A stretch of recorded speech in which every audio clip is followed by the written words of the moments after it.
Assalamualaikum warahmatullahi wabarakatuh. Perkenalkan, nama saya Rizky Hidayatullah dari Institut Agama Islam Al-Yasini Pasuruan. Pada kesempatan kali ini, saya akan mempresentasikan materi yang berjudul Hakikat Kebenaran dalam Filsafat Ilmu, sebuah eksploitasi konseptual dan teoritis. Materi ini akan membahas bagaimana kebenaran dipahami dalam filsafat, serta berbagai teori yang menjelaskan tentang konsep kebenaran. Nah, kebenaran merupakan konsep yang sangat penting dalam filsafat ilmu. Mengapa demikian? Karena kebenaran itu berkaitan langsung dengan hubungan antara pengetahuan dan realitas. Dalam kehidupan sehari-hari, kita sering menganggap sesuatu yang benar tanpa berpikir kritis. Padahal, dalam filsafat ilmu, kebenaran itu harus diuji melalui logika dan bukti. Memahami hakikat kebenaran sangat penting agar kita tidak mudah menerima informasi yang salah serta mampu berpikir secara kritis dan rasional. Contoh kebenaran yaitu ada berita di media sosial. Jika kita tidak mengetahui dengan sebegitunya, maka kita akan terjerumuskan pada info-info yang hoax atau palsu. Jadi kita harus mencari kebenaran itu melalui informasi-informasi yang valid, sehingga informasi tersebut dapat diketahui kebenarannya. Nah, dalam presentasi kali ini terdapat 3 rumusan masalah utama yang kita akan bahas. Yang pertama, apa sih yang dimaksud dengan kebenaran? Yang kedua, apa saja teori-teori kebenaran itu? Yang ketiga, bagaimana peran kebenaran dalam filsafat ilmu? Ketiganya ini merupakan fokus pembahasan dalam presentasi saya kali ini. Adapun tujuan dari presentasi ini yaitu yang pertama menjelaskan pengertian kebenaran. Yang kedua, mengetahui teori-teori kebenaran. Yang ketiga, memahami peran kebenaran dalam filsafat ilmu. Dengan memahami tujuan ini, diharapkan kita bisa lebih kritis dalam menerima dan menilai suatu informasi. Selanjutnya, kita akan membahas tentang apa sih kebenaran itu. Nah, kebenaran biasanya itu diartikan sebagai kesesuaian antara pengetahuan dan kenyataan. Artinya, suatu pernyataan dianggap benar jika sesuai dengan fakta yang ada di dunia nyata, meskipun kebenaran sendiri itu bersifat abstrak. Tapi kita dapat melihat, memahami melalui penalaran dan pembuktian logis. Konsep inilah yang menjadi dasar dalam filsafat, ilmu pengetahuan, dan agama. Contohnya, kita mengatakan air mendidih itu berada di 100 derajat Celcius. Itu benar. Mengapa kok benar? Karena kebenaran tersebut bisa dibuktikan secara ilmiah melalui laboratorium dengan mengecek suhunya. Oke, selanjutnya kita akan membahas tentang teori kebenaran. Apa saja sih teori kebenaran itu? Nah, menurut Michael Williams, teori kebenaran itu ada beberapa teori. Yang pertama yaitu teori koherensi. Teori tersebut menyatakan sesuatu itu dianggap benar jika sesuai atau konsisten dengan pernyataan lain yang dianggap benar sebelumnya. Artinya, kebenaran itu dilihat dari hubungan logis antara pernyataan. Misalnya, jika semua manusia pasti mati dan Budi adalah manusia, maka pernyataan bahwa Budi pasti mati itu dianggap benar. Mengapa demikian? Karena sesuai dengan pernyataan sebelumnya yang menyatakan semua manusia itu mati. Selanjutnya yaitu teori korespondensi, yang mana teori ini menyatakan bahwa suatu pernyataan itu bisa dianggap benar apabila sesuai dengan fakta atau kenyataan yang ada. Artinya, kebenaran itu ditentukan oleh kecocokan antara pernyataan dengan realitas. Misalnya, ada pernyataan ibu kota Indonesia adalah Jakarta. Itu dianggap benar. Mengapa kok benar? Karena pernyataan tersebut sesuai dengan kondisi nyata. Teori selanjutnya yaitu teori pragmatis. Menurut teori pragmatis, kebenaran itu diukur dari manfaat atau kegunaannya dalam kehidupan. Artinya, suatu pernyataan itu bisa dianggap benar jika memberikan hasil yang berguna. Misalnya, suatu obat dianggap benar atau efektif jika dapat menyembuhkan penyakit. Selanjutnya yaitu membahas tentang teori performatif, yang mana teori performatif ini menyatakan bahwa kebenaran itu tidak hanya berupa pernyataan, tetapi juga harus dibuktikan melalui tindakan nyata. Artinya, suatu itu bisa dianggap benar jika dapat dilaksanakan. Contohnya, seseorang yang berjanji datang tepat waktu pukul 7 tepat. Itu dianggap benar, pernyataan tersebut dianggap benar jika ia benar-benar datang pukul 7 tepat. Nah, teori yang terakhir yang dikemukakan oleh Michael Williams yaitu teori proposisi, yang mana teori ini menyatakan bahwa suatu pernyataan dianggap benar jika memiliki makna yang jelas dan sesuai dengan aturan logika maupun bahasa. Artinya, jika suatu pernyataan tidak memiliki arti yang jelas, maka tidak dapat dinilai benar atau salahnya. Contohnya, itu 2 ditambah 2 sama dengan 4. Itu dianggap benar karena pernyataan itu sesuai dengan aturan bahasa matematika, yang mana 2 ditambah 2 itu pasti hasilnya 4. Selain teori-teori yang disampaikan oleh Michael Williams, ada beberapa teori yang dikemukakan oleh para filsuf lainnya.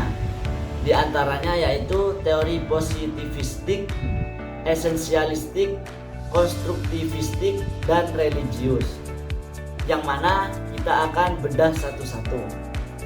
Yang pertama yaitu teori positivistik, yang mana teori tersebut dikembangkan oleh Auguste Comte, yang menyatakan bahwa kebenaran hanya dapat diperoleh melalui hal-hal nyata dan dapat dibuktikan secara empiris, yaitu melalui pengalaman maupun pengamatan.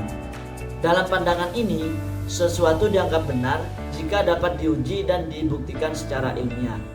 Contohnya seperti tadi yaitu air mendidih itu berada pada 100 derajat Celcius. Ini dianggap benar. Mengapa? Karena dapat dibuktikan melalui percobaan langsung. Sebaliknya, hal-hal yang tidak bisa dibuktikan secara nyata dianggap tidak termasuk dalam kebenaran ilmiah menurut teori ini. Selanjutnya yaitu teori esensialik, yang mana teori ini menekankan bahwa kebenaran itu berasal dari nilai-nilai dasar yang telah ada sejak lama dan dianggap tetap serta tidak berubah. Artinya, kebenaran dalam pandangan ini berpegang pada nilai-nilai yang sudah terbukti memberikan kestabilan dalam kehidupan, seperti nilai budaya, moral, dan tradisi. Contohnya, menghormati orang tua itu dianggap sebagai kebenaran karena merupakan nilai yang sudah ada sejak lama dan tetap dijunjung dalam berbagai budaya. Teori selanjutnya yaitu teori konstruktivistik, yang mana teori ini memandang bahwa kebenaran itu dibentuk oleh individu berdasarkan pengalaman dan proses belajar yang dialaminya.